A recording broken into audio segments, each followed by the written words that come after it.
पायी हा माझा विश्वास, सर्व भावे दास झालो चमचम. आताच्या काळामध्ये विज्ञान युगामध्ये चमत्कार काय आहे, संत काय आहे, हा काहीही विचार न करणारा वर्ग असला तरी आज आपण सर्व जमलेला हा भक्त वर्ग, बाबांचं जीवन, श्री संत वामनभाऊ महाराज आणि यांचं जीवन हा पाहणारा वर्ग, या सर्व वर्गाला एक माहिती आहे, गेले दिगंबर ईश्वर विभूती, राहिल्या त्या कीर्ती जगावादी. आजही आपण ज्या ज्या कल्पना करू, मनामध्ये जे जे भाव आणू, तो भाव, तो संकल्प भाऊंच्या चरणारविंदी ठेवायचा आणि भाऊंनी तो संकल्प पूर्ण केला, पूर्ण केला, पूर्ण केला, पूर्ण केला मनोरथ.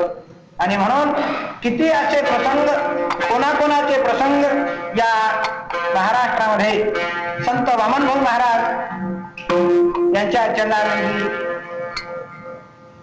यांच्या पायापाशी येऊन जो जो वर्ग नतमस्तक झाला, त्याच्या कल्पना, त्याच्या इच्छा पूर्ण झालेल्या आहेत. आणि म्हणून भाऊंचं दर्शन किती महान आहे. विठ्ठला